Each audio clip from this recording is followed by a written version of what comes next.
नमस्कार मित्रांनो, आजचा जो हा व्हिडिओ आहे तो एकदम संघर्षमय आहे मित्रांनो।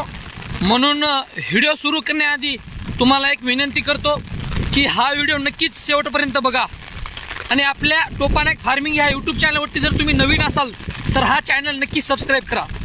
म्हणजे मित्रांनो, या व्हिडिओच्या माध्यमातून मला तुम्हाला सांगायचं आहे की एका शेतकऱ्याचं जीवन, एका शेळीपालक बंधूचा जीवन किती संघर्षमय असतो, किती अडचणी त्या शेळीपालन करताना, शेती करताना किती अडचणी येतात। तर व्हिडिओ कसा वाटतो हा तुमची प्रतिक्रिया नक्कीच कमेंटमध्ये कळवा आणि अशा काही प्रकारच्या गोष्टी तुमच्यासोबत घडल्या असतील तर नक्कीच कमेंट करून सांगा मित्रांनो। म्हणजे आपला जो शेड आहे शेळीपालन टोपानाक गोट फार्म, तो आपल्या गावापासून 3 ते 4 किलोमीटर अंतरावर आहे मित्रांनो।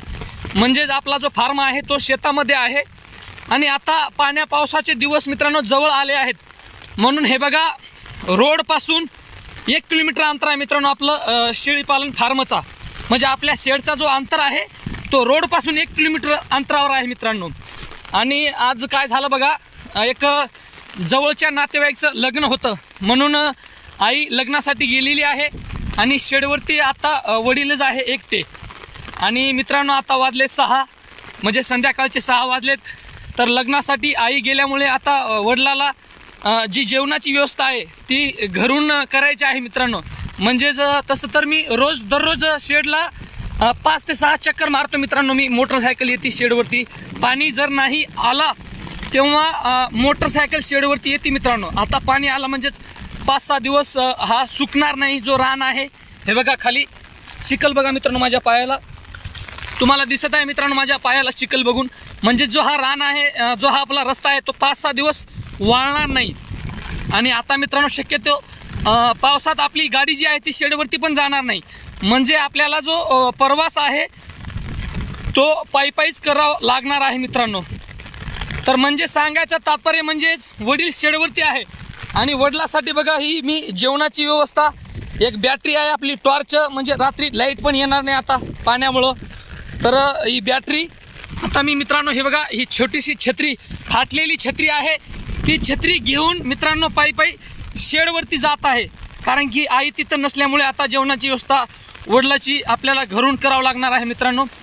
म्हणजे तुमच्यामध्ये हा संघर्ष सहन करायची जर धमक असेल, ह्या अडचणीचा सामना करायची जर धमक असेल मित्रांनो, तरच या व्यवसायामध्ये उतरवा। तुमची जी गुंतवणूक आहे, तरच ती ह्या व्यवसायामध्ये करा। सांगायचं तात्पर्य म्हणजे मित्रांनो, ह्या अडचणीचा पण सामना करावा लागतो तुम्हाला आणि करायची जर तयारी असेल तरच मित्रांनो नक्की उतरा।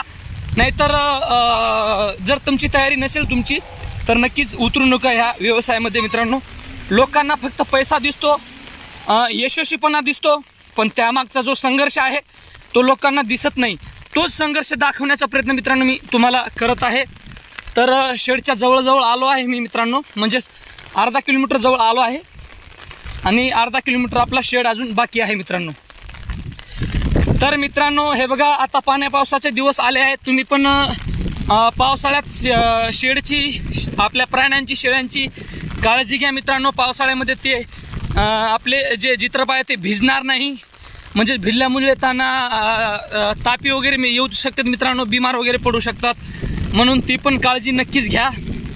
आता वडिलांनी 5-6 वेळेस कॉल केला मित्रांनो की कधी येणार आहे। आता वडील एकटेच आहे शेडवरती, तर म्हणून मी आता भाकर वगैरे घेऊन मित्रांनो, पोळी वगैरे घेऊन वडिलासाठी चाललेलो आहे पायी बघा। तर मित्रांनो एकदम दमलोय मी, दम पण लागलेला आहे मला। तर एवढा सारा संघर्ष करावा लागतो मित्रांनो शेळीपालनामध्ये। पैसा आहे, भरपूर आहे, हे पण मी सांगतो, पण पैसा मागं मित्रांनो संघर्ष पण खूप आहे, अडचणी पण खूप साऱ्या आहे मित्रांनो। त्या अडचणीचा सामना करावा लागतो आणि महत्त्वाची अडचण म्हणजे तुमचं शेत वगैरे जर रोड टचला असेल, म्हणजे जागा वगैरे जर भरपूर तुमच्या गावात किंवा तांड्यात किंवा कुठेही असेल तर तिथंच तुम्ही शेड तयार करा। आता आपल्याला घरी जागा नाही तेवढी, म्हणून आपण शेतामध्ये शेड आणलेला आहे आणि रोडपासून आपलं शेत 1 किलोमीटर अंतरावर आहे मित्रांनो। तशी उन्हाळ्यात, हिवाळ्यात आपली जी गाडी आहे 2 व्हीलर ती डायरेक्ट आपल्या शेडवरती येते, पण पावसाळ्यात मित्रांनो म्हणजे 6 महिने गाडी येणार नाही, 6 महिने गाडी येते। सांगायचं तात्पर्य म्हणजे तर आता 6 महिने जो प्रवास आजपासून चालू झाला मित्रांनो आपला पायी पायी. तर हा संघर्ष दाखवण्याचा प्रयत्न मित्रांनो मी करत आहे. हा व्हिडिओ मी बनवायला नव्हतं पाहिजे, पण तरी मित्रांनो मी तुम्हाला माझी फॅमिली म्हणून बघतो, माझा परिवार म्हणून मित्रांनो मी तुम्हाला बघतो, म्हणून हा व्हिडिओ शेअर करावा तुमच्यासोबत असं मला वाटलं मित्रांनो. म्हणून मी हा व्हिडिओ बनवून शेअर करण्याचा प्रयत्न करत आहे. मित्रांनो माझा मोबाईलसुद्धा भिजत आहे, म्हणजे एवढी भारी छत्री नाही, आणि ही छत्री पण दुसऱ्याची मागून आणलेली आहे. ही जी टॉर्च आहे याच्यामध्ये ती पण दुसऱ्याची मागून आणलेली आहे मित्रांनो मी बॅटरी.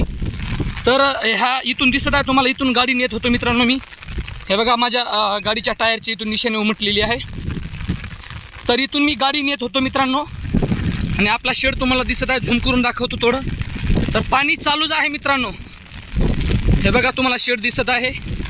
पाण्यामुळं कॅमेरा पण भिजलेला आहे, थोडं एवढं क्लिअर दिसत नसेल, तुम्हाला ॲडजस्ट करून घ्या तेवढी. तर मित्रांनो अशा पद्धतीचा हा जो नियोजन आहे तो पावसाळ्यात नक्कीच तुम्ही करा. शक्यतो शेड तुमचा रोड टच जर शेत असेल तर तिथेच तयार करा, एवढ्या लांब तुम्ही करू नका. आता माझी मजबुरी आहे मित्रांनो, म्हणजेच मला घरी गावात एवढी जागा नाही, आपला शेड तयार करावं तेवढी जागा नाही, म्हणून मित्रांनो मला शेतामध्ये शेड आणावं लागलं मजबुरीमुळं. आपण नंतर बघू मित्रांनो, म्हणजेच थोडा आपला या शेळीपालन व्यवसायामध्ये फायदा झाला, थोडा आपला नफा झाला मित्रांनो, 4 पैसे आपल्याला मिळाले. नंतर आपण जागा वगैरे घेऊन जो आपला शेड आहे तो गावाजवळच तयार करायचा आहे, असं प्लॅन आहे मित्रांनो.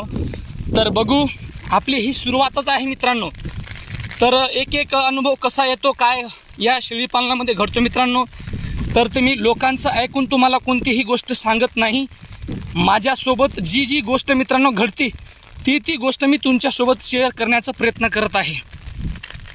म्हणून पुस्तकी ज्ञान, यशोगाथा एखाद्याची ती आपण सांगत नाही मित्रांनो. रिॲलिटी खरं काय आहे, हा चंद्र हा सूर्य, ते सांगण्याचा प्रयत्न मी तुमच्यासोबत करत आहे मित्रांनो. आता शेड आपलं जवळ आलेलं आहे. तर मित्रांनो तुमचा सपोर्ट पण असू द्या, चॅनलला सबस्क्राईब करा. व्हिडिओ जर आवडला असेल तर मित्रांनो लाईक करा.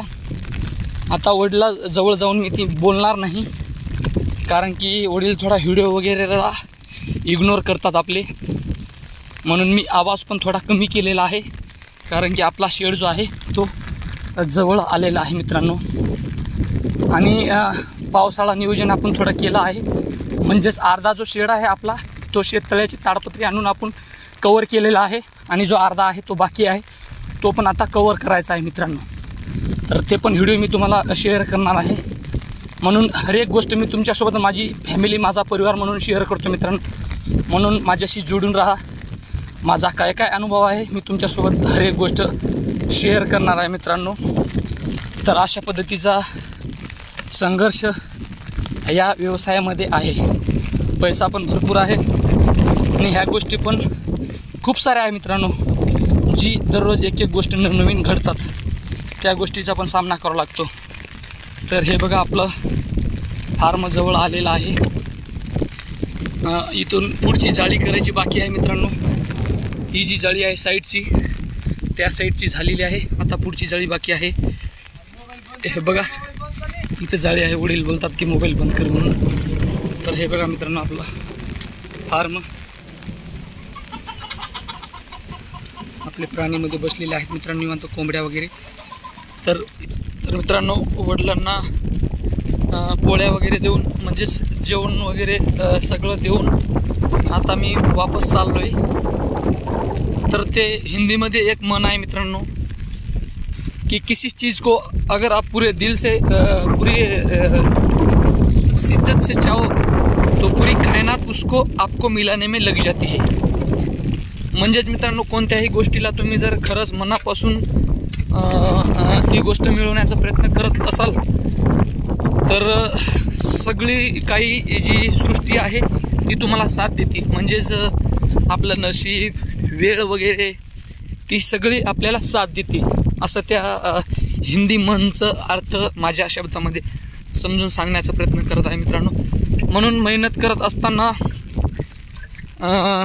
काही गोष्टीचा सामना केलं, अडचणी आल्या मित्रांनो, तरी ती सहन करायची क्षमता नक्कीच ठेवा. यश एक दिवस तुमच्या दरवाजावर येऊन मित्रांनो, दरवाजा वाजवणार खटखटखट, अरे उघड मी आलोय असं म्हणणार मित्रांनो यश. तर नक्कीच ती तयारी ठेवा तुमची आणि त्या सक्सेसफुलची यशस्वी होण्याची थोडी वाट बघा मित्रांनो. थोडा वेळ लागला तरी चालेल आणि सक्सेसफुल ही अशी गोष्ट आहे मित्रांनो, ती लवकर भेटत नाही. ती खूप संघर्ष बघते मित्रांनो आपलं. आणि खरंच हा जो व्यक्ती आहे तो मनापासून करत आहे का दिखावा करत आहे ही गोष्ट कन्फर्म करतात मित्रांनो अगोदर वेळ वगैरे. तर माझ्या भावना तुमच्यापर्यंत पोहोचलेल्या असेल मित्रांनो. तर चला थांबतो इथं. जय हिंद, जय महाराष्ट्र.